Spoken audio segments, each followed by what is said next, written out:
Hi everyone. So today let's begin up with studying another radiograph. So this radiograph which you can see in front of you all is basically the radiograph of the lateral view of the skull.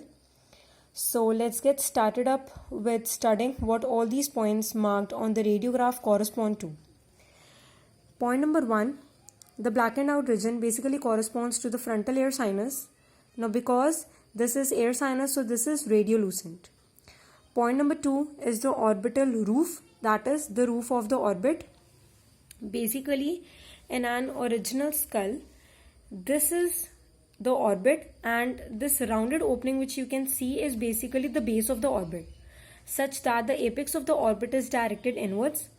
This one being the roof of the orbit, while this lower part being the floor of the orbit. And this base of the orbit basically has 4 borders: the medial border, the superior border, lateral border, and the inferior border. Here in the radiograph we can see the roof of the orbit. This is what is the roof of the orbit. Okay. Point number 3 corresponds to the grooves for the anterior branch of the middle meningeal vessels. Point number 4 corresponds to the hypophyseal fossa or the pituitary fossa, inside which is present the hypophysis cerebri or the pituitary gland.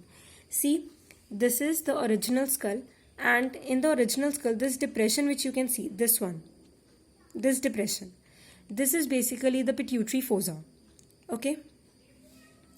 Now coming back, point number 5 basically indicates to the sphenoidal ear sinus, and it is radiolucent because it is filled with air.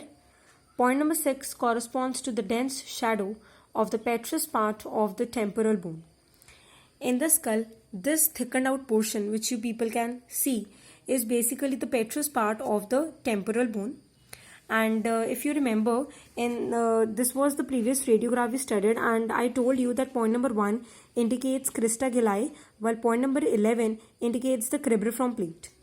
Here in the skull, this portion which you can see, this portion, the pointed portion which is visible to you all, this one, this is basically the crista galli, while this one is the cribriform plate.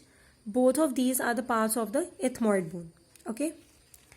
Coming back to our radiograph, point number 7 corresponds to the mastoid ear cells. Basically, this is the mastoid process, and inside the mastoid process are present the mastoid ear cells. Now because air is present in them, so they appear black black regions in the radiograph, and the term which we use for them is radiolucent. Point number 8 basically corresponds to the posterior arch of the atlas vertebrae. Atlas is the first cervical vertebra. Point number 9 corresponds to the dens of the axis. Dens is basically the odontoid process of the second cervical vertebrae. Point number 10 corresponds to the anterior arch of the atlas vertebrae. Point number 11 corresponds to the angle of mandible. Basically, this is the original mandible, and this is the angle of mandible. Okay. In the radiograph, it can be seen as this.